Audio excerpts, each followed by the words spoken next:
Les invito a abrir sus Biblias en Lucas capítulo 8, Evangelio de Lucas capítulo 8, y va a ser un pasaje que vamos a estar meditando este mes. El mes de septiembre vamos a estar hablando de este pasaje en el libro de Lucas, capítulo 8, versículos 4 al 15. Espero que este sea un pasaje bastante conocido para la mayoría de ustedes, y si no es conocido, espero que cuando finalizamos este mes, tú puedes saber un poco más de este pasaje. Lucas capítulo 8, versículos 14 al 15. ¿Alguien necesita una Biblia? Aquí se la podemos prestar y puede estar ahí. Entonces, Lucas capítulo 8, versículos 4 al 15. Dice así la palabra de Dios. Juntándose una gran multitud, y los de cada ciudad venían a él y les dijo por parábola: el sembrador salió a sembrar su semilla, y mientras sembraba, una parte cayó junto al camino y fue hollada, y las aves del cielo la comieron. Otra parte cayó sobre la piedra, y nacida se secó porque no tenía humedad. Otra parte cayó entre espinos, y los espinos que nacieron juntamente con ella la ahogaron. Y la otra parte cayó en buena tierra, y nació y llevó fruto a 100 por uno, y hablando estas cosas decía a gran voz: el que tiene oídos para oír, oiga. Y sus discípulos le preguntaron diciendo: ¿qué significa esta parábola? Y él le dijo: a ustedes les es dado a conocer los misterios del reino de Dios, pero a los otros por parábolas, para que viendo no vean y oyendo no entiendan. Esta es pues la parábola de la semilla, es la palabra de Dios. Y los de junto al camino son los que oyen, y luego viene el diablo y quita de su corazón la palabra para que no crean y no se salven. Y los de sobre la piedra son los que, habiendo oído, reciben la palabra con gozo, pero estos no tienen raíces y crecen por algún tiempo, y en el tiempo de la prueba se apartan. La que cayó entre espinos, estos son los que oyen, pero yéndose son ahogados por los afanes y las riquezas y los placeres de la vida, y no llevan fruto.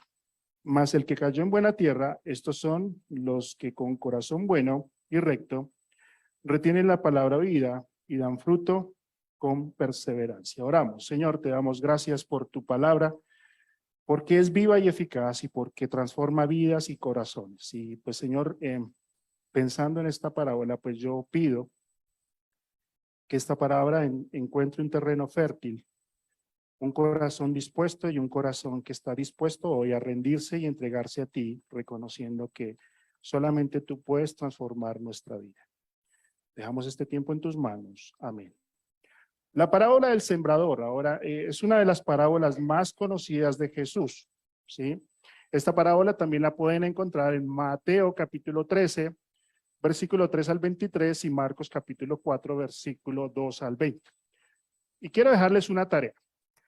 ¿Les gustan las tareas? Les voy a dejar una tarea. ¿Cuál es la tarea? Cuando el profe nos decía tarea, uno ponía esa tarea y decía: Entonces, lo que quiero animarlos a hacer es que tomen este pasaje de Lucas, ¿sí? Lucas capítulo 15, versículo 4 al 15, Mateo capítulo 13, versículo 3 al 23, y Marcos capítulo 4, versículo 2 al 20, y que las unan en una sola. ¿Sí me hago entender el ejercicio? Lees en Lucas, lees en Marcos, lees en Mateo, miras qué hay y haces un solo texto. Y el último domingo de este mes, tú traes lo que tú sacaste y haces las observaciones que aprendiste. Punto. ¿Listo? Entonces, ya sabes, no tienes en ese momento donde vas a ver la serie y dices: uy, no, tengo tarea. ¿Sí? No hagamos lo que siempre solemos hacer los malos estudiantes, que esperamos el sábado a la noche la tarea. Entonces, si tú haces la tarea, el último domingo te voy a dar un premio. Entonces, tú verás si te pierdes el premio, ¿sí? Entonces, tienes que traer, no en tu celular, no me la envíes por correo, yo quiero que tú la escribas. O sea, que tú junto a tu esposo o tu amigo te reúnas y digas: vamos a hacer la tarea. ¿Ok? Entonces, ¿todos entendieron la tarea? ¿Alguien necesita una explicación extra? No, ok, bueno. Entonces, esta parábola se encuentra Eso, dígale, Chino, tenemos tarea. Muy bien. Entonces, la parábola del sembrador, ¿sí? Que es la que estamos viendo, debería ser llamada no la parábola del sembrador, sino la parábola de los terrenos. Y vamos a ver por qué. Recuerden que los libros que están en la escritura no son inspirados y a veces los títulos que se le colocan ahí no hacen honor al texto. Por eso es importante leer el texto para poder entender, ¿sí?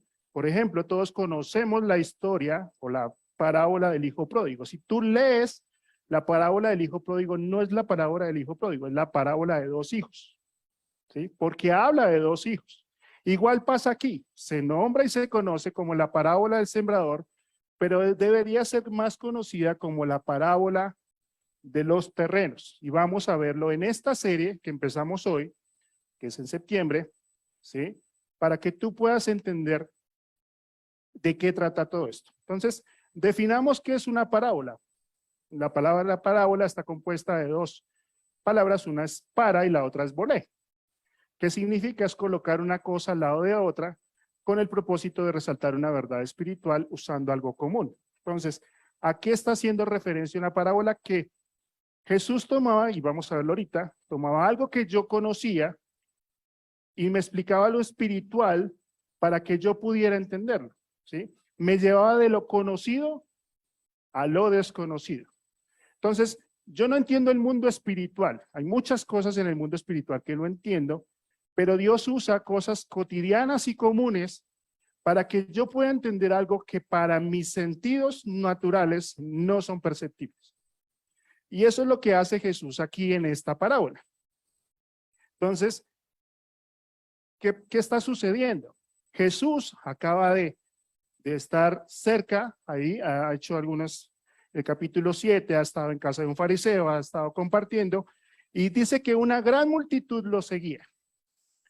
Y lo interesante es que Lucas nombra que hay algunas mujeres que lo están siguiendo, algo que no era muy cotidiano dentro de los rabinos. Tener mujeres que estaban ahí. De hecho, las mujeres sostenían su ministerio. Ellas daban para que él estuviera ahí. Entonces, debido a esta gran cantidad de gente que lo estaba casi apretujando, él se toma una barca, se separa un poco, ¿sí? Y desde una barca les explica esta parábola a una gran multitud que está en la orilla.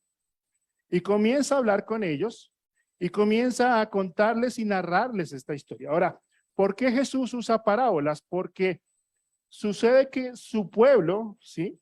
Su nación, dice Marcos capítulo 4, versículo 11 al 12, dice que a ustedes les es dado a saber, le dice a sus discípulos, el reino de los cielos, pero a los demás no les es dado a entender los misterios, ¿sí? Para que viendo no vean y no perciban y oyendo no oigan y no entiendan, para que no se conviertan y sean perdonados de los pecados.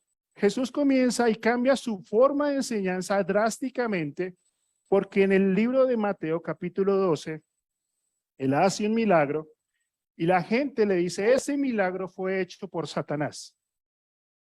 Y comienzan a negar el poder de Dios y a no aceptar el mensaje de su Mesías. Y lo que hace la parábola es encubrir una verdad espiritual para mucha gente que no la quiere oír. Y a veces la palabra de Dios está encubierta en un corazón, que lo vamos a ver hoy, que no permite que la palabra de Dios haga un efecto. Y eso pasa. Entonces Jesús cambia su forma de enseñar, la forma en que le enseña a estas personas a través de estas parábolas. No es una fábula, porque no es un cuento inventado, ¿sí? No es una alegoría, porque no está usando otras cosas, sino es una enseñanza que tiene por detrás un concepto espiritual para que la gente que lo escucha lo entienda, ¿sí? Entonces, eso es lo que está haciendo Jesús aquí. Entonces, es importante estudiar esta parábola por dos razones. La primera, una es que revela cómo está nuestro corazón delante de Dios. ¿Cómo está tu corazón realmente delante de Dios?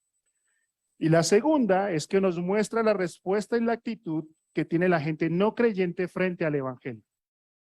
Que a veces nosotros hemos insistido con una persona y le hemos dicho y le hemos animado y le enviamos mensaje y le predicamos, Y esa persona muestra una de esas actitudes que vamos a ver este mes. Entonces, estuve consultando a un primo mío que es médico y y yo le dije, cuando el corazón no funciona, dice, después entonces tú vas al médico y dice, te toma un electrocardiograma, me nombra un poco de exámenes, pero yo quise ponerle una radiografía. ¿Sí? ¿Alguna vez les han tomado una radiografía? Sí. ¿Y qué hace una radiografía? Nos muestra cómo estamos por dentro. Y eso es lo que mi oración ha sido, que Dios nos muestre y nos revele realmente cómo está tu corazón, cómo está el mío. ¿Cómo es que en realidad tú puedes venir aquí un domingo y decir, Señor, yo te adoro, pero durante la semana pareciera que no? Entonces, es importante cuando Jesús pasa el escáner, ¿sí? O nos toma la radiografía, que nos muestre y nos dice, mira, tú no eres tan adorador como te crees. Tú no eres tan auténtico como tú dices ser. Entonces, me parece interesante y desde hace tiempo quería predicar esta serie y oré al Señor. Pedí permiso a la directiva y seguimos las instrucciones del técnico y se nos dieron las cosas. Pero la idea es eso. Créanme que el primero que se pasó el escáner fui yo. Tuve que terminar postrado diciendo, Señor, perdóname. Esa es mi oración por ustedes. Entonces, esta parábola nos muestra algo cotidiano que sucedía en la época de Jesús. ¿Cómo se sembraba en la época de Jesús? Pues sencillamente se separaba un terreno o una parcela, ¿sí? Se tomaba una yunta de bueyes, se araba o se rompía el terreno, se quitaba toda la maleza, se sacaban las piedras, los terrones, y luego cuando ya la tierra estaba preparada, pues había dos formas: se generaba un surco, se colocaba la semilla y luego se tapaba, y la otra, que era la más común, era el trigo y la cebada. Entonces, ¿qué hacían? Pues se lanzaba la semilla al aire. Eso era lo que se hacía. Entonces, finalmente se tomaba nuevamente el arado y se tapaba la semilla. Eso era como se hacía. Ahora, los cultivos de la época de Jesús no son iguales a los de hoy en día. Hoy en día son muy tecnificados, con maquinaria, con una serie de cosas que uno va al campo y se ve con senderos totalmente bien cuadrados y bien especificados. No, en aquel tiempo eran porciones de tierra que se tomaba y se hacía así los sembradíos. ¿Sí? Entonces, no es algo desconocido y para mí cobra trascendencia esta parábola porque en mi vida yo he estado influenciado altamente. Uy, me moví. Espérenme que estoy estrenando tecnología. ¿Me pegué? Eso, dale. Y para mí cobra sentido altamente esta parábola porque yo vengo de ascendencia agricultora. Estos son mis abuelos, se los presento. Mi abuelo pues ya no está con nosotros y mi abuela. Entonces desde niño yo he visto a mi abuelo arar con bueyes. Desde muy niño yo he estado identificado con un labrador que rompía los terrones, que yo durante las vacaciones iba y lo veía transitar por los surcos, lo veía recoger sus cosechas. Y puedo contarles muchas experiencias con mi abuelo. Mi abuelo ya no está, él fue expuesto a la palabra de Dios. Mi oración es que él haya tomado una decisión por Cristo. Mi abuela, una católica fervorosa, tomó una decisión por Cristo y algún día les contaré el testimonio de ella, y ella es creyente. Y si algún día tú te encuentras con mi abuela y le dices, abuela, ¿usted volvería atrás? Mi abuela le dice, nunca en la vida yo regresaría a lo que estaba viviendo antes. Su convicción es muy profunda. Entonces, mi ascendencia, ustedes ven el cultivo allá arriba, que lo alcanzan a ver ahí en blanco y negro. Entonces, mi ascendencia me hace entender mucho mejor esta parábola. Y eso era lo que sucedía con la gente a la cual Jesús le estaba predicando. Ellos sabían que eso que él les estaba contando, ellos lo veían. Muy probablemente a lo lejos se podía ver un agricultor que estaba haciendo esta tarea. No era algo ajeno, y Jesús usa lo cotidiano de las situaciones de Israel para mostrar una verdad que ellos necesitaban conocer. Entonces, hay tres elementos que necesitamos entender de esta parábola. El primero, Dios mío, así, se voy bien. El primero es que nos habla de un sembrador, ¿sí? Mateo capítulo 3, versículo 37 dice, el que siembra la buena semilla es el Hijo del Hombre. O sea, el Hijo del Hombre, en este caso Jesús, es el que está sembrando la semilla, es el sembrador, ¿sí? Y ahorita vamos a ver su función. Más adelante, Pablo dice en 1 Corintios 3, 6, dice, yo planté, Apolo regó, pero el crecimiento es dado por Dios. Y Mateo capítulo 4, versículo 14, el sembrador es el que siembra la palabra de Dios. Cuando tú expones la palabra de Dios, cuando tú la envías, tú eres un sembrador. Cuando tú lo haces en la escuela dominical, cuando tú envías un versículo, cuando tú envías un devocional, cuando tú expones la palabra de Dios en cualquier forma, tú te conviertes en un sembrador. Te hago una pregunta. ¿Cuánta palabra de Dios sembraste esta semana? ¿Cuánta palabra de Dios tú enviaste esta semana? ¿Fue realmente para ti algo que tú pusiste a contexto de muchas personas? ¿O solamente la Biblia es un libro que mantienes ahí guardado, que esperas cuando te acuerdas de usarlo? Entonces, lo siguiente que nos habla es de la semilla. La semilla en esta parábola es la palabra de Dios, ¿sí? Esta es la semilla de la palabra de Dios. Esta es la verdadera semilla espiritual que es regada por el sembrador para que genere un cambio. En Isaías capítulo 55, versículo 10 al 11, el Señor nos dice, porque como descienden de los cielos la lluvia y la nieve y no vuelven allá, sino que riegan la tierra, haciéndola producir y germinar, dando semilla al sembrador y pan al que come, así será mi palabra que sale de mi boca, no volverá a mi vacía sin realizar lo que yo deseo. Cuando tú estás colocando la palabra de Dios, estás generando vida. Estás llevando a cabo el plan de Dios. Por eso duramos un mes hablándote y diciéndote que tú junto con nosotros eres un misionero y que a ti se te ha dado la encomendación, no sé si está dicha la palabra, se te ha encomendado la tarea de ir y llevar esa semilla. No se necesita ser demasiado erudito en la agricultura para entender que una semilla guardada en un tarro nunca va a germinar. Necesitamos colocarla en un ambiente adecuado para que la semilla se desarrolle. En Juan 6:63 dice, el espíritu es el que da vida, la carne para nada aprovecha. Las palabras que yo les he hablado son espíritu y son vida.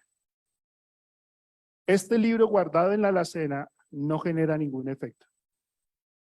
Pero este libro en un corazón puede transformar a cualquier persona.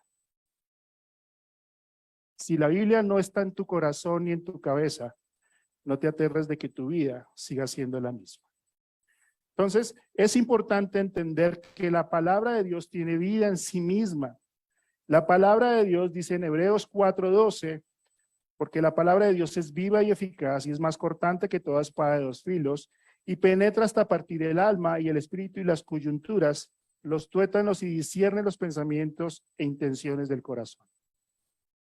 Esta es, por decirlo de alguna manera, y Hebreos lo dice, el arma más eficaz en cualquier forma. Entonces, la palabra de Dios genera un efecto vivificador donde quiera que sea plantada. Si no exponemos la palabra de Dios, estaremos evitando que la palabra de Dios pueda transformar el corazón que necesita ser transformado.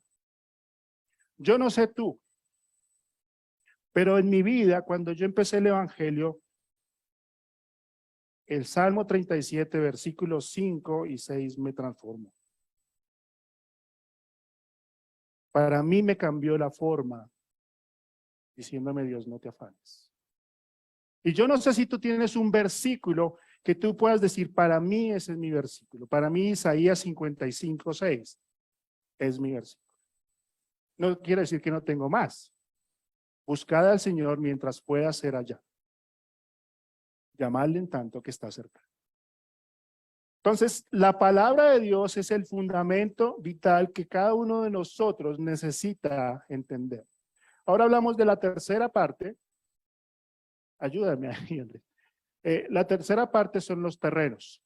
Ahora vamos a hablar de esta parte que es realmente donde nos vamos a centrar este tiempo. Entonces nos habla de 4 tipos de terrenos que los vamos a ver ahorita y dice que los junto al camino son los que oyen y luego viene el diablo y quita de su corazón la palabra para que no crean y se salven. En Lucas capítulo 8, versículo 15, el Señor dice, mas el que cayó en buena tierra, estos son los que con corazón bueno y recto retienen la palabra oída y dan fruto y perseveran.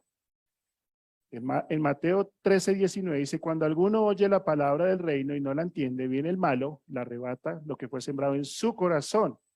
Entonces, el terreno al cual Jesús está haciendo alusión es el corazón humano. Es como nuestro corazón se encuentra receptivo o se encuentra indiferente frente a la palabra de Dios. Entonces, por eso empezamos haciéndonos esa pregunta. ¿Cómo está nuestro corazón hoy? Entonces, esta parábola nos narra que hay 4 terrenos. Jesús narra la parábola y quiero que se hagan la ilustración. ¿Cómo se sembraba? Sencillamente el agricultor tomaba un saco, lo ponía aquí, lo llenaba de semilla, metía la mano y la esparcía. O sea, él no tenía control sobre qué dirección tomaría la semilla. ¿Sí?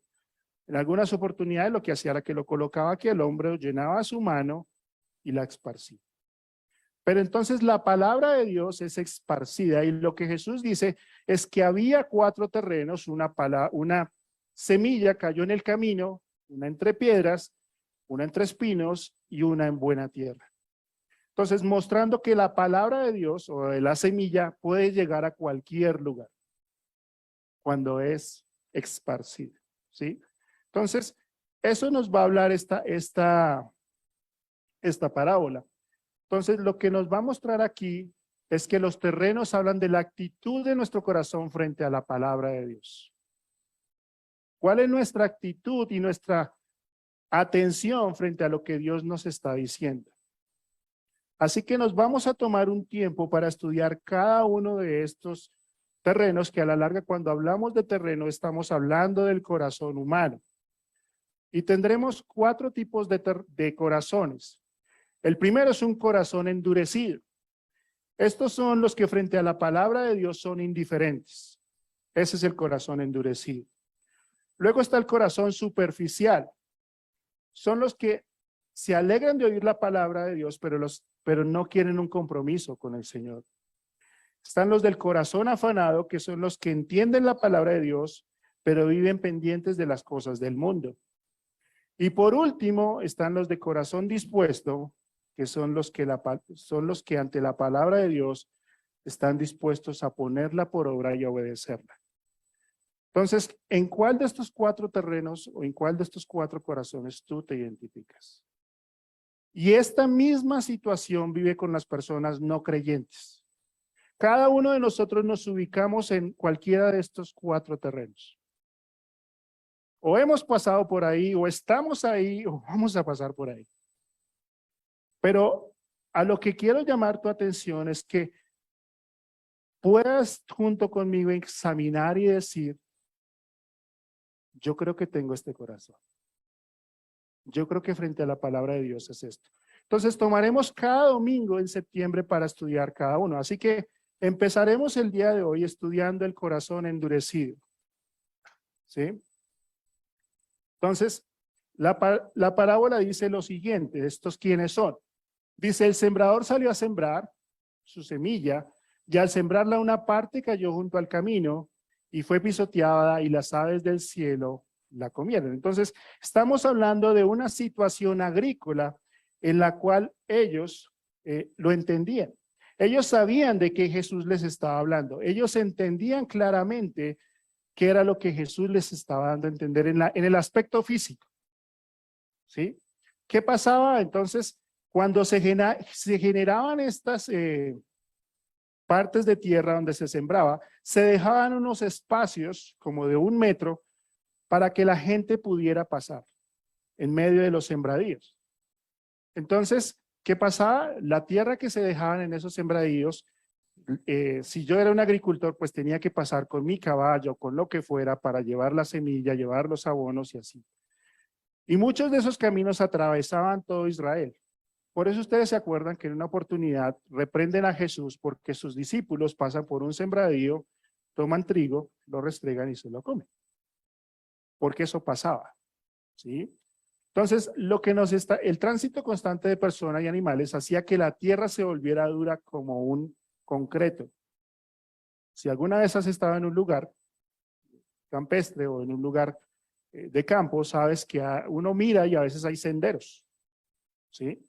Que generalmente son negros debido a la cantidad de pisadas que han recibido. Y de tanto pisarlo y pisarlo y pisarlo, el terreno pierde toda noción de ser sembrado. ¿Por qué? Porque se ha vuelto algo fuerte, ¿sí?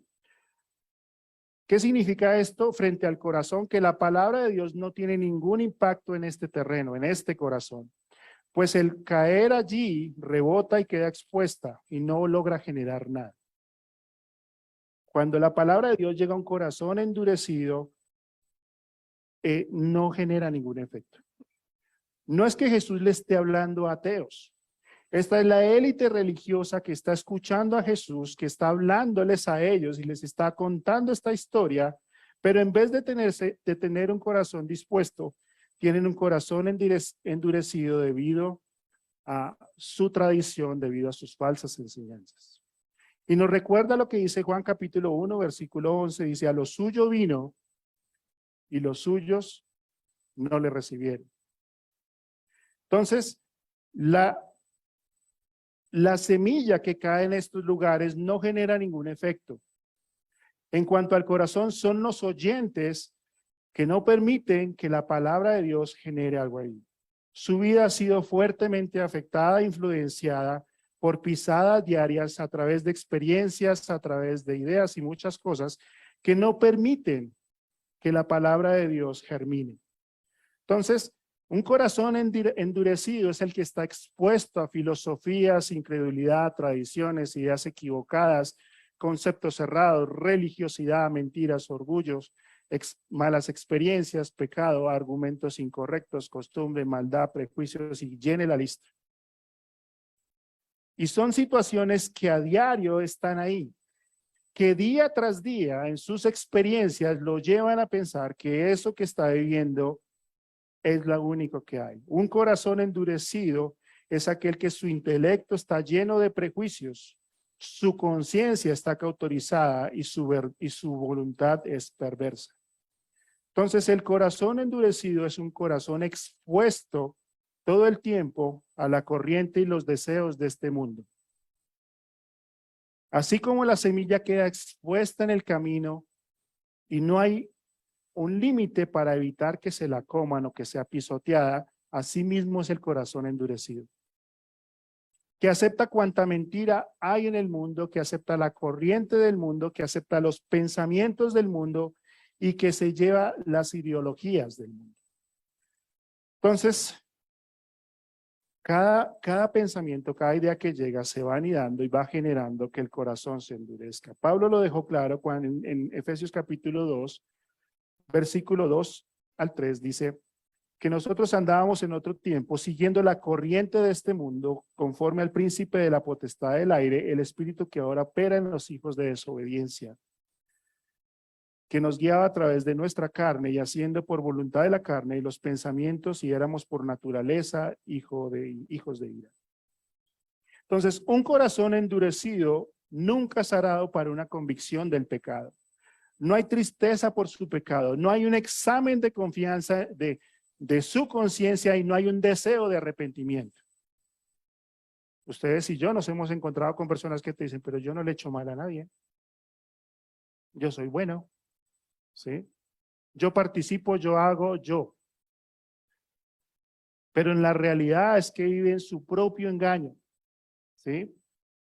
Los de corazón duro son aquellos a quienes Esteban dijo, tercos y duros de corazón, tercos, duros de corazón y oídos. Ustedes son iguales que sus antepasados, siempre resistiendo al Espíritu Santo. Y es así como Dios llama a la nación de Israel, gente o pueblo de dura cerviz. Un pueblo que no quiere someterse, un pueblo que no quiere entender su pecado. Y después de dar estas frases, los líderes religiosos tomaron las piedras y mataron a Esteban a los pies de un hombre llamado Pablo. La dureza de su corazón no permitió que la palabra de Dios los transformara. Entonces, quien tiene un corazón endurecido, no es que no entienda el evangelio, hay personas que lo entienden, es que no lo quiere creer. Yo me he sentado con personas que si tú les preguntas el plan de salvación, te lo cuentan. Saben que Jesús murió en la cruz por sus pecados. Saben que si Jesús viene, ellos podrían irse con él. Lo tienen claro, pero no lo creen. Lo tienen acá, lo saben, pero no lo quieren dejar bajar al corazón. Esa es una persona con un corazón endurecido. Rechazan el evangelio porque es más grande su orgullo que su fe. Porque creen y piensan que no necesitan de Dios. Porque creen que lo que han logrado y lo que han conseguido en la vida ha sido a través de su esfuerzo, sus logros y lo que ellos han podido tener. Y vuelvo y les digo, son gente que dice, yo no lo necesito. Hace 26 años yo me paré en el pináculo de mi orgullo y le dije a Dios, Dios, yo no te necesito. Yo estoy bien. Y Dios me miró y me dijo, ¿ah, sí? Miremos. 6 años en depresión. Pero cuando llegamos a ese punto en nuestra vida donde Dios se vuelve, se vuelve innecesario, que no lo necesitamos, nuestro corazón ha llegado a eso. Un corazón endurecido es el que no cree que Dios sea suficiente para transformar una vida. Yo me he encontrado con personas que me han dicho, hasta que yo no esté bien con Dios, entonces sí lo acepto. Y yo les he dicho, eso es como que tú me digas, hasta que yo no me cure, no voy al médico. ¿Por qué? Porque sencillamente no creen que Dios sea capaz de transformar su vida. Es que yo toda la vida he sido mal geniado. Yo no creo que Dios me transforme. Es que yo toda la vida he sido así. Y viven bajo la esfera de su propio orgullo y piensan que Dios no puede transformar una vida. Aún nosotros nos damos por vencidos frente a personas que les hemos invitado a la iglesia, les hemos animado, les hemos enviado la prédica y nosotros decimos, pero ¿para qué? ¿Para qué? Eso es perdido. Para ti sí, para Dios no. Y ese es el tipo de personas que nos encontramos. Una persona con el corazón endurecido no da cabida al perdón y la gracia de Dios. Son del tipo de personas que dicen, usted no sabe lo que yo he hecho. Yo no creo que Dios me perdone. Yo no creo que Dios en realidad me restituya. Y viven ahí y no dan un paso de fe. Les cuesta entender la gracia, el amor y el perdón de Dios porque creen que su historia es lo único que hay. Un corazón endurecido es el que tiene la actitud de Caín, que en vez de arrepentirse persistió en su pecado. Dios llama a Caín y le dice, ¿qué has hecho? Y Caín, en vez de arrepentirse, termina huyendo. Tiene la misma actitud de Faraón, que al ver el poder de Dios decidió endurecer su corazón. Yo creo que aparte de Moisés no había otra persona que tenía mayor evidencia del poder de Dios que el mismo Faraón. Pero hay un versículo que se repite vez tras vez en el libro de Éxodo y es que el corazón del Faraón se endureció. Tiene la misma actitud de Judas, que en vez de creer en su Salvador prefirió traicionarlo.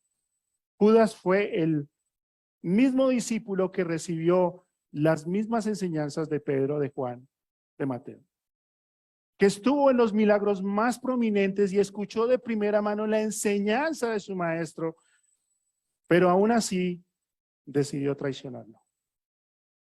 Y aún prefirió ahorcarse en vez de aceptar su pecado.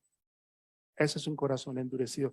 Tiene la misma actitud de los fariseos que oyendo a su Mesías, oyendo la salvación y la gracia de Dios, prefirieron condenarlo.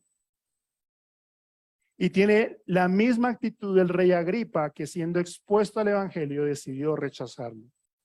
El apóstol Pablo se para delante del rey Agripa, le cuenta el testimonio, le dice el plan de salvación y la respuesta de Agripa fue: Pablo, por poco me persuades a ser cristiano. ¿Saben? Por toda la eternidad en el infierno, Agripa va a estar diciendo: por poco me persuades a ser cristiano. Por eso Pablo dice: hoy es el día de salvación. Y ese es el corazón que muestra una actitud irreverente en cuanto a la palabra de Dios. Por eso la exhortación, ¿sí? Perdónenme, por favor, Andresita. Por eso la exhortación es esta, y creo que la gran mayoría de ustedes se sabe este versículo. Sobre toda cosa guardada, guarda tu corazón, porque de él mana la vida. Cuidar nuestro corazón debería ser la prioridad más importante de nuestra vida. Más importante que cuidar tu casa. Más importante que cuidar tu carro. Más importante que aún cuidar a tu familia, es cuidar tu corazón. Porque si tu corazón no está cuidado, cualquier cosa lo va a afectar. Y cuando hablamos de tu corazón, estamos hablando de tu mente, de tu pensamiento. ¿Por qué escuchas la música que escuchas? ¿Por qué tienes las amistades que tienes? ¿Por qué tienes las conversaciones que tienes? Y es interesante que la mayoría o muchos de nosotros pagamos una administración para que provea una celaduría para que nuestros hogares o nuestras casas no tengan ningún afecto. Pero no invertimos tiempo ni cuidado en nuestro corazón y permitimos que el mundo, Satanás y nuestros deseos vayan colocando cosas que no deben estar ahí. Sobre toda cosa guardada, nos dice el proverbista, cuida tu corazón. Entonces, pensando en esto, es un peligro tener un corazón endurecido. Realmente estamos corriendo un alto riesgo cuando en nuestra vida nos estamos permitiendo que haya cosas que nos estén alejando de la presencia y la palabra de Dios. Porque estamos rechazando abiertamente la oportunidad de recibir la gracia y el perdón de parte de Dios. Un corazón endurecido es un rechazo directo a la verdad de lo que Dios quiere mostrar en nosotros. Un corazón endurecido llega a nuestras vidas cuando no queremos atender consejos. Cuando personas se acercan a nosotros y nos dicen por ahí no es. ¿Saben cuál ha sido la respuesta más dura que yo he escuchado frente a una persona que yo confronté? Me dijo: yo sé que estoy pecando y estoy dispuesto a asumir las consecuencias. Y no creas que tú y yo no podemos llegar a eso. No creas que no podemos llegar a un punto donde decimos: yo no necesito su consejo, yo sé lo que estoy haciendo. Nuestro corazón endurecido puede llevarnos a dejarnos de ser enseñables. Cuando creemos y decimos: eso yo ya me lo sé. Yo ya tengo la experiencia suficiente sobre ese tema y yo ya me sé eso. Un corazón endurecido es cuando no queremos gozar de la comunión con los hermanos. Cuando venir al grupo pequeño, cuando estar en la escuela dominical, cuando estar en la iglesia, cuando estar con los hermanos, para mí se vuelve un cansancio. Cuando yo tengo otras prioridades y excusas para no estar donde está Dios. Un corazón endurecido es cuando podemos pecar sin sentir la más mínima culpa. Yo no sé tú, pero yo tengo una alarma en mi vida. Y estaba pensando mientras que preparaba este mensaje que en el mar existe algo que se llaman unas boyas. Unas boyas son como unas cosas que colocan en el mar que a veces marcan el límite hasta donde puedes llegar tú en la playa. Y si pasas de esa boya, estás en peligro. Y yo tengo una boya en mi vida, muchas que tengo, varias que tengo, y una es que cuando yo puedo mentir y no me siento arrepentido, yo sé que cruzo el límite. Cuando yo puedo decir una grosería sin sentirme incómodo, yo cruzo el límite. Cuando yo puedo tener una conversación íntima con una mujer sin sentir nada, yo crucé el límite. Cuando yo puedo hacer trampa sin sentir cargo de conciencia, yo crucé el límite. ¿Tú tienes un límite en tu vida frente a las cosas diarias que haces? Cuando te exaltas y gritas y dices groserías, cruzaste el límite. Cuando no obedeces a tus padres, cuando es el mandamiento de Dios, cruzaste el límite. Cuando no te sometes a la autoridad, cruzaste el límite. Entonces, un corazón endurecido es que en vez de dar gracias estamos quejándonos. Nos quejamos por la lluvia, nos quejamos por el transporte, nos quejamos porque el grupo pequeño, nos quejamos por todo. Y no tenemos un corazón agradecido, un corazón que da gracias a Dios por lo que está haciendo. No queremos someternos a la autoridad, pues pensamos que nosotros somos la única autoridad y que nadie tiene el derecho a meterse en nuestra vida. Que nadie nos puede decir algo. Porque usted no tiene autoridad moral para decirme a mí lo que yo tengo que hacer. Usted no sabe lo que yo he vivido. Cuando amamos las cosas del mundo, en vez de estar en la presencia de Dios. Cuando nuestro afán, nuestra ansiedad y nuestros miedos cobran un más valor que la fe y la confianza en Dios. Cuando frente a las situaciones difíciles que enfrentamos, dejamos de ver a Dios por enfocarnos en lo que nosotros podemos hacer. Ese es un corazón endurecido. Un corazón endurecido es no querer escuchar la palabra de Dios para andar en obediencia. Es cuando tú vienes domingo tras domingo, tras domingo, tras domingo y escuchas la palabra de Dios, pero tú no quieres obedecer. Y quiero hablar por los hombres. Llevamos más de 5 años en el ministerio de hombres hablando de temas para hombres, de temas para hombres, de temas para hombres y pienso que pasa lo mismo en las mujeres.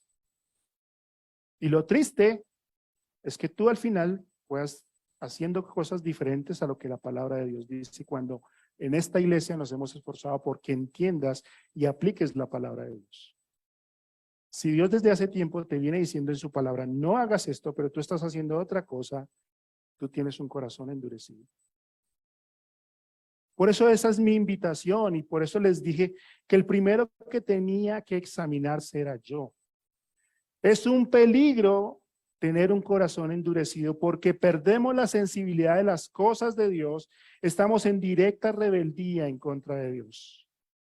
El apóstol Pablo escribe en Romanos capítulo 2, versículo 5, pero por la dureza de su corazón y por su corazón no arrepentido, atesoras para ti mismo la ira del día de la ira y de la rebelión del justo juicio de Dios.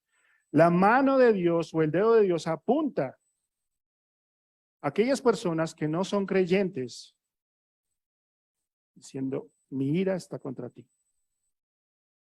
Tu familiar al cual tú le predicas el evangelio y que no escucha, lo invitas y le hablas del evangelio y no lo cree, la mano de Dios está sobre él y la ira de Dios viene sobre él. Por eso se hace urgente predicar la palabra de Dios. Hebreos 3:15 dice, entre tanto que dice, si oyen hoy su voz, no endurezcan sus corazones. No hay peligro más grande para una persona que no conoce el evangelio que no acepte el llamado. Si hay un versículo o dos versículos que me estremezca, que está en Romanos capítulo 1, versículo 24 al 30. En 3 oportunidades, Dios dice ahí que los entregó. Cuando una persona persiste en su pecado y no acepta el llamado de Dios, no quiere aceptar la gracia, no quiere aceptar nada, llega un punto donde Dios le dice, te voy a entregar a tu depravación. Te voy a entregar a que tus deseos que están en tu corazón te envuelvan cada vez más y más. Te voy a entregar a una mente depravada. Y ustedes y yo no somos ajenos a noticias que uno diría, ¿en verdad esto está pasando? De una sociedad que ha perdido todos los valores y estamos viviendo un tiempo donde uno se pregunta, nunca años atrás se encontraba gente en unas bolsas de basura totalmente descuartizada. Es gente a la cual Dios los ha venido entregando a su depravación. Por eso es la gracia, me hago entender, Que yo iba con mi camino a esa perversión y Dios me toca el hombro y me dice, ven a casa. Yo a veces me pongo a pensar y digo, Señor, si tú no me hubieras atravesado en el camino, yo sería un depravado. ¿Dónde estarías tú si Jesús no se atraviesa en tu vida?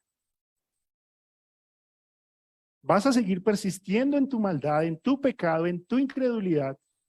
Okay. Pero nuestro corazón endurecido nos aparta de la gracia y el amor de Dios. ¿Saben qué es lo peor que le puede pasar a una persona? No es que pierda su familia. No es que tenga una enfermedad. No. Lo peor que le puede pasar a una persona es que pueda pecar libremente sin que Dios lo estorbe. Que pueda pecar y pecar y pecar y pecar sin que Dios lo interrumpa. Porque está yendo a su propia destrucción. Por eso es un peligro. Por eso cruzar ese límite debería llevarnos al horror.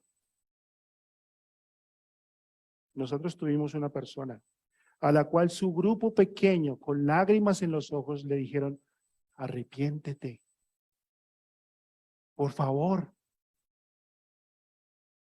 Todo un grupo pequeño diciéndole, no te vayas. Pero esa persona sencillamente se paró y dijo, me voy.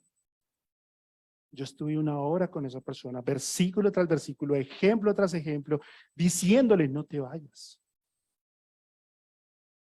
Mira que estés seguro, segura, de que te estás yendo bajo la voluntad de Dios. Al final terminó levantándose y diciendo, chao. Tú y yo no somos ajenos. Tú y yo no somos ajenos a tener un corazón endurecido. Y les voy a confesar algo. Yo he llegado al punto de sentarme frente a mi computador con una hoja en blanco, queriendo redactar una carta al Consejo de Ancianos y diciéndoles, ¿saben qué? Me cansé, me voy. Me voy. Y ustedes dirán, pero ¿cómo? Pasa. Pasa.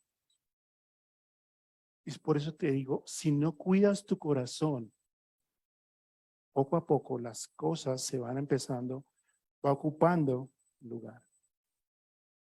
Entonces, necesitamos cuidar nuestro corazón, porque de él mana la vida. Jesús hace una interpretación, cada terreno tiene interpretación. Y en Lucas capítulo 8, versículo 11 y 12 dice, esta es pues la parábola, la semilla es la palabra de Dios, y los de junto al camino son los que oyen, y luego viene el diablo y la quita de su corazón, la palabra para que no crean y no salven. Los pájaros en esta parábola son una ilustración de Satanás que ejerce sobre el corazón endurecido. Un corazón que no atiende la fe, un corazón que no escucha el mensaje de la palabra, es totalmente un caldo de cultivo bien influenciado por Satanás.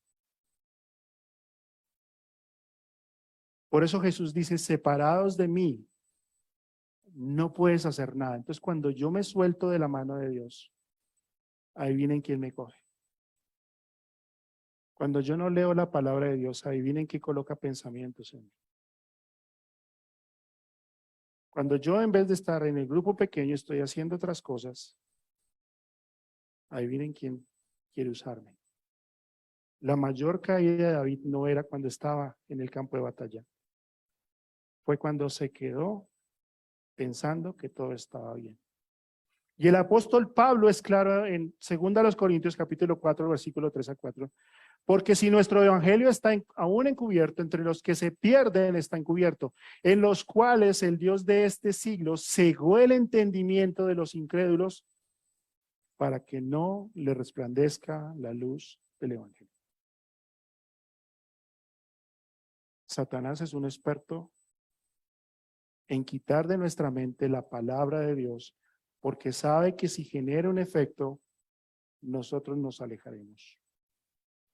Miren, Satanás no puede saber lo que yo pienso, pero sí puede influir lo que yo creo, a través de pensamientos, de ideas o situaciones. El apóstol Pablo describe en 2 Corintios 2:11, para que Satanás no gane ventaja alguna sobre nosotros, pues no ignoramos sus maquinaciones. Satanás sabe que si la palabra de Dios,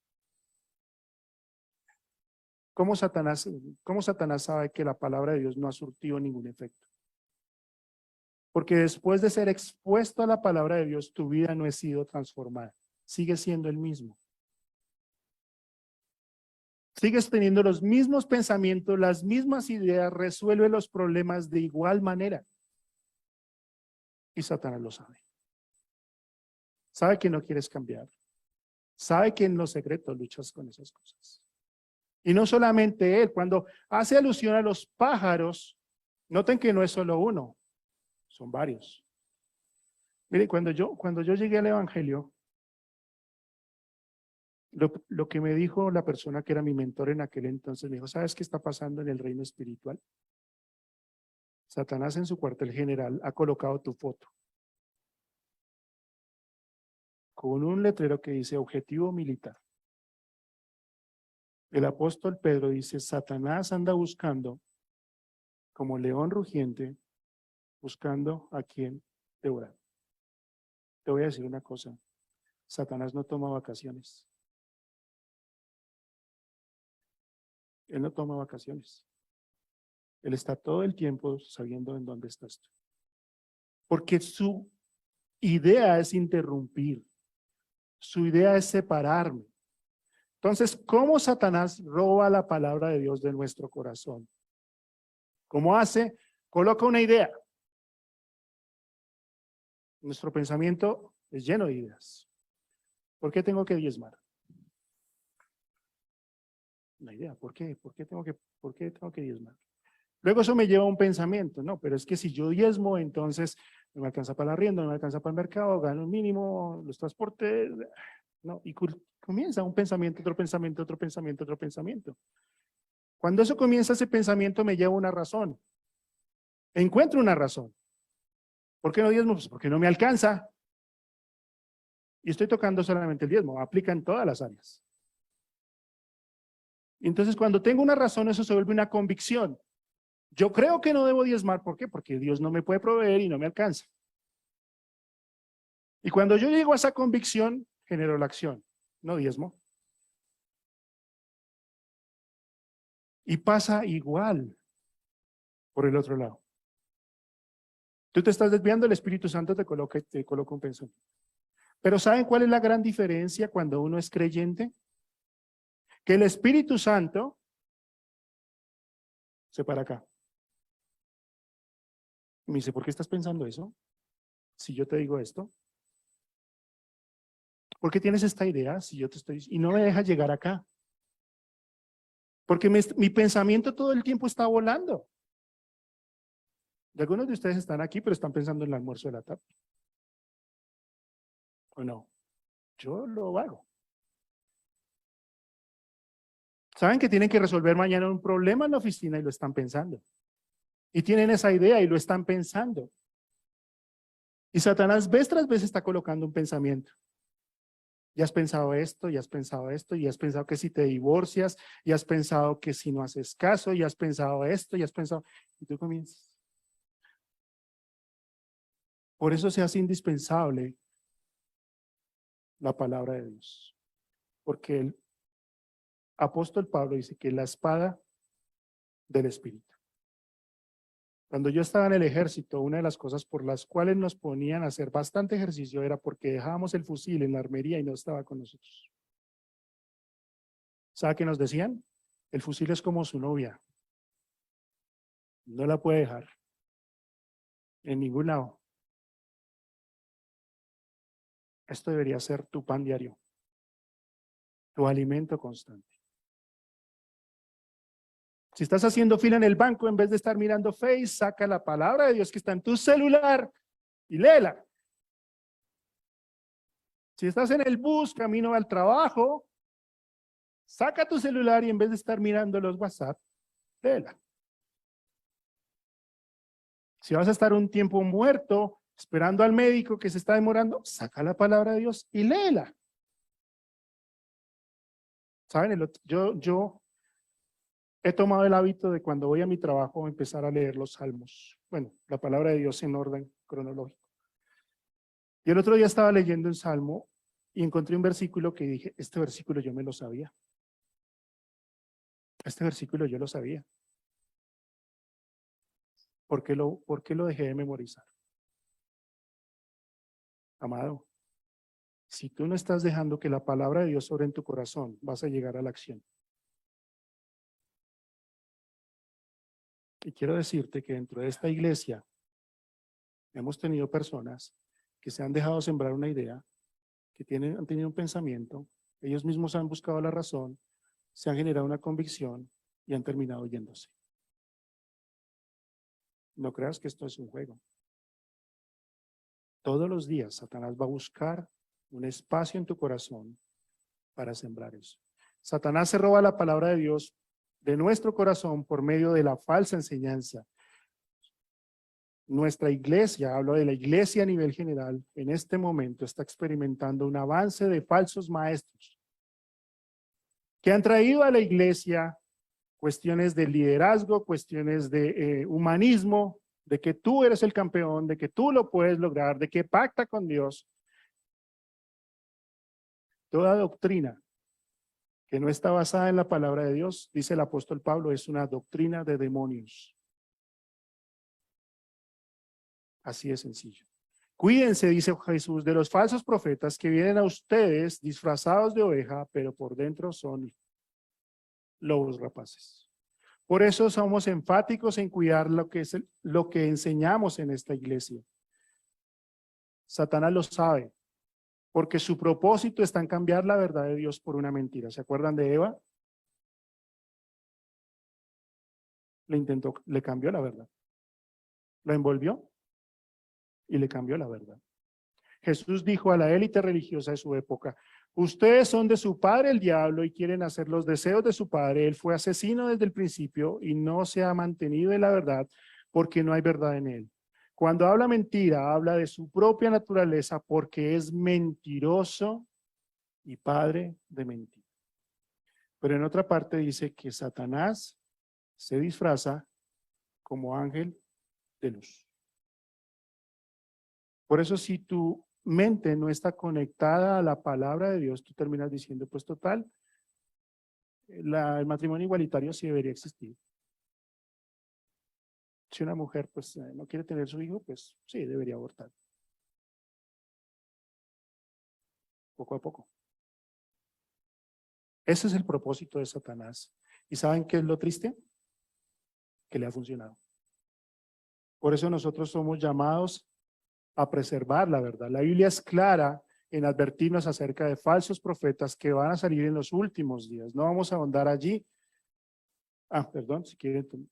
Perdón. Perdóname, Carlitos. Lo devuelves un... Ahí. ¿Cómo se roba la Satanás la palabra de Dios? Se la roba a través, apelando a nuestro egoísmo.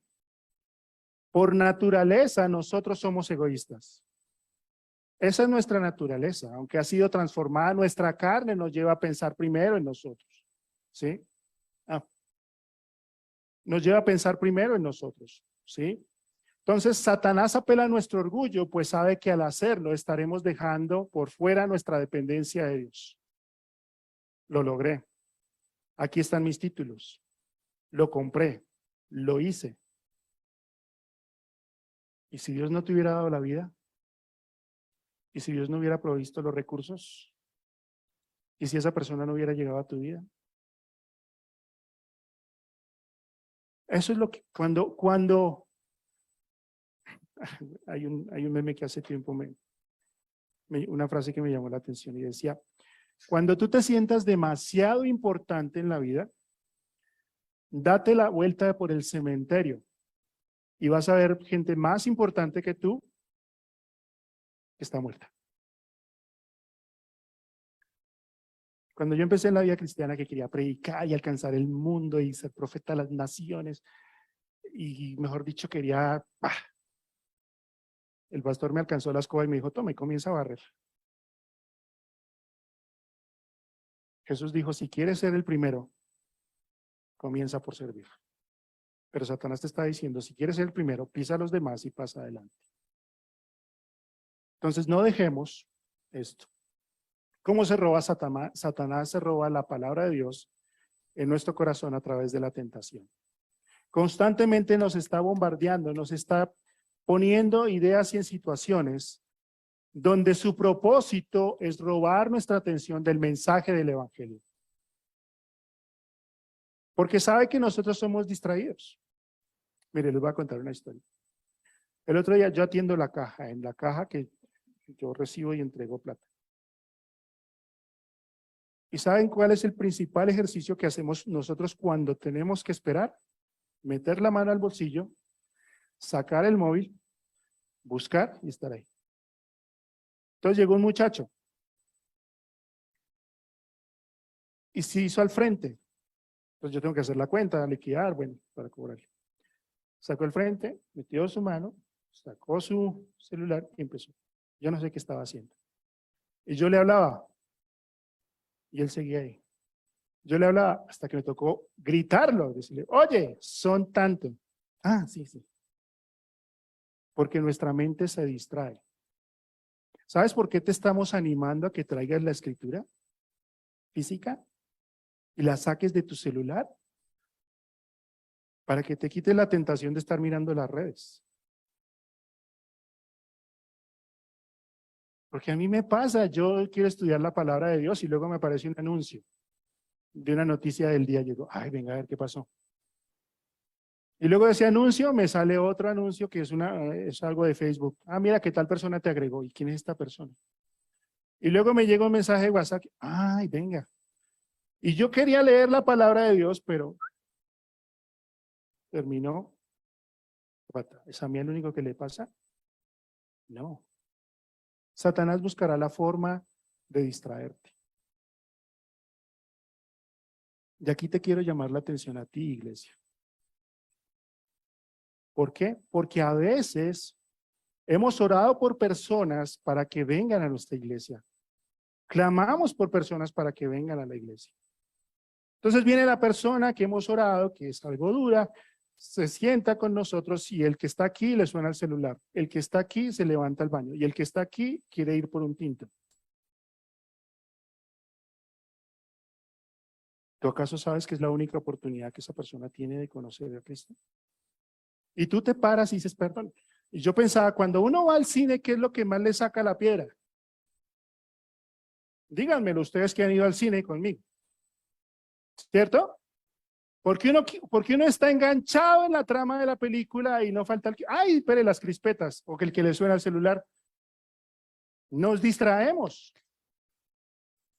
Esa es la tarea de Satanás. ¿Sabe cuál es el problema? Cuando nosotros participamos. Si tú eres un fanático al tinto, dile, pastor, en las próximas oportunidades del mes voy a traer 5 libras de café, me voy a traer un termo, 50 vasos y me voy a quedar acá. Si definitivamente dentro del servicio tú no te puedes quedar quieto, que sabes que tienes que moverte, te animo a ser parte de la FIFA. Federación de Inquietos de la Fila de Atrás. Si tienes que, porque es que tú no sabes, ¿saben por qué tenemos los niños abajo? Porque este es un momento especial. Porque tú has orado porque tu mamá conozca el evangelio y tu mamá está aquí. Y tiene esta oportunidad y tu hermano se levanta, va y se para y luego se devuelve y dice, oye, ¿tú también quieres tinto? Y la persona está ahí. Ah, sí. ¿Lo quieres con 2 de azúcar? Sí. ¿Hay leche? ¿Te traigo? Sí. Y la persona está. ¿Nos pasa o no nos pasa? Entonces quiero animarte a que si tú puedes pagar 23,000 pesos con un maíz pira, con perro caliente, con Coca-Cola y sentarte en un cine y aguantarte una harinada por 2 horas pagando, ¿por qué no hace lo mismo acá? Que estamos hablando de la palabra de Dios. Satanás buscará distraerte, que nosotros no le ayudemos. Bastante tiene en el mundo. Y nosotros hemos tenido personas acá que solo vinieron una vez y no volvieron. Y Satanás buscará arrancar la palabra de Dios, porque sabe que si lo hace, nos va a sacar de ahí. Solo Dios puede cambiar un corazón endurecido, porque Él tiene el poder para transformarlo. Yo no puedo transformar un corazón. Yo le puedo predicar la palabra de Dios todas las veces, pero solamente Dios usando su palabra puede transformar un corazón. Y el profeta Jeremías dice, y les daré un corazón para que me conozcan, porque yo soy el Señor y ellos serán mi pueblo, y yo seré su Dios, pues volverán a mí de todo su corazón. Y yo debería orar y decir, Señor, ten misericordia y cambia su corazón, como cambiaste el mío. No que sea salvo, que Dios lo transforme de adentro hacia afuera. Y saben, en oportunidades Dios tendrá que usar situaciones difíciles para que el corazón endurecido esté dispuesto a recibir la palabra. Y la mayoría de ustedes podrían escribir un libro con sus experiencias junto conmigo de cómo Dios tuvo que entrar a tu vida y romperte para que tú finalmente pudieras escucharlo. Y ahí es donde tú piensas y dices, desde hace tiempo me estás llamando. Mi pregunta es, ¿tiene que venir una situación difícil hoy para que escuches la palabra de Dios? ¿Vas a seguir con un corazón endurecido? ¿Vas a seguir rechazando la verdad de la palabra de Dios? Solo cuando nos arrepentimos delante de Dios y reconocemos nuestro pecado, tendremos la oportunidad de tener un nuevo corazón y ser transformados por el poder de su amor. La palabra de Dios puede transformar cualquier vida. Me transformó a mí. Te puede transformar a ti. Puede transformar a cualquier persona. Y este es un versículo hermoso, dice, y les daré un nuevo corazón y les infundiré un espíritu nuevo y les quitaré ese corazón de piedra que ahora tienen y les pondré un corazón de carne. ¿Cómo está tu corazón hoy? Ponte de pie. Ponte de pie en esta mañana y yo quiero que tú lo pienses. Y que esta sea tu oración esta semana. Que te juntes al lado de David, que te pongas al lado de David y le digas, Señor, crea en mí, oh Dios, un corazón limpio y renueva un espíritu recto dentro de mí. Solo tú sabes cómo está tu corazón hoy. Solo tú sabes qué es lo que no te deja creer en la palabra de Dios. Por eso mi invitación al comienzo de este mensaje es, examina tu corazón. ¿Por qué no inclinas tu rostro y cierras tus ojos solo por concentración? Y piensa, hay áreas de tu vida que tú dices, Señor, está bien lo que dices, pero esta área de mi vida no. Estás luchando con cosas donde estás diciendo, es que yo soy así. ¿Estás negándote a escuchar consejo? ¿Estás aburrido de los grupos pequeños, de venir un domingo a la iglesia?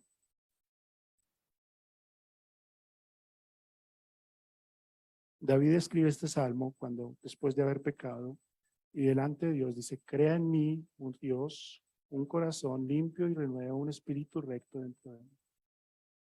Quizás es momento de que tú te preguntes, ¿realmente tú conoces a Dios?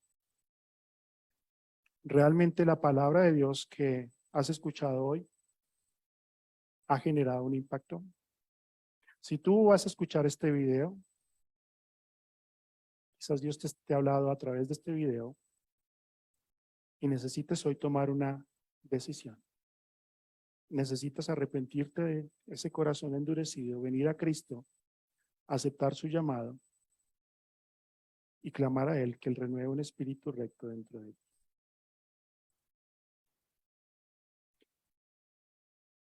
Señor, la verdad tengo que pedirte perdón porque en áreas de mi vida yo he dicho no, porque tú has sido claro en tu palabra muchas veces, pero yo he preferido cerrar las escrituras y hacerlas a un lado. Y pues te doy gracias.